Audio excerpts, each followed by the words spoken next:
জমিতে ধান পেকে নষ্ট হচ্ছে, প্রচণ্ড রোদে পুড়েও যাচ্ছে। ধান কাটতে না পারায় জমিতেই হাউমাউ করে কান্নায় ভেঙে পড়েন কৃষকের পরিবার। এই দৃশ্য মাদারীপুর সদর উপজেলার পূর্ব কলাগাছিয়া এলাকার। রাধিকা হালদার হত্যাকাণ্ডের জেরে বাড়ি ছাড়া আসামি পক্ষ।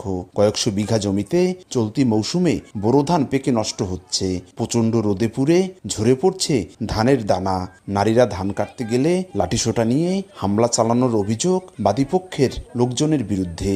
এমনকি শ্রমিক দিয়েও ধান কাটতে গেলে আসছে একের পর এক বাধা। এতে দিশেহারা কৃষকের পরিবার। ধান কাটতে আমাকে ধাওয়া দেয়, লাঠি সঙ্গে নিয়ে মারতে হে আর মুহে যা হে কয়। সব ধান পাইকে গেছে, তারা আমাদের ধান দাইতে দিতেছে না।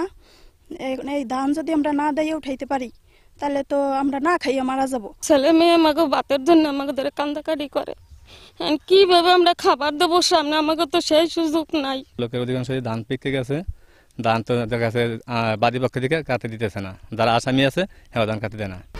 1, 2, 3 ঢাকায় জমি জিতে নিন 100% ক্যাশব্যাক সহ 20 কোটি টাকার পুরস্কার।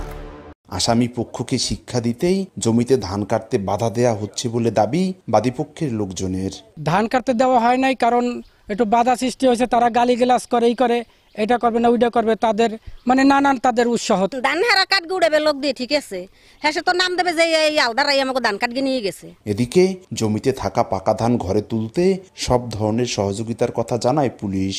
যার যে অপরাধ তার সাজা সে পাবে, কিন্তু এই জন্য তার জমি ধান কাটতে দিবে না, এটা আরেকটা অপরাধ। সুতরাং এই অপরাধ সংগঠিত হতে দেওয়া যাবে না।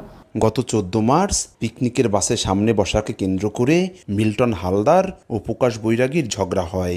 এ নিয়ে পরদিন দুপক্ষের মধ্যে সংঘর্ষ হয়। এতে আহত রাধিকা হালদার ঢাকা মেডিকেলে 4 দিন চিকিৎসাধীন থাকার পর মারা যান। এ ঘটনায় 40 জনকে আসামি করে থানায় মামলা করেন নিহতের স্ত্রী।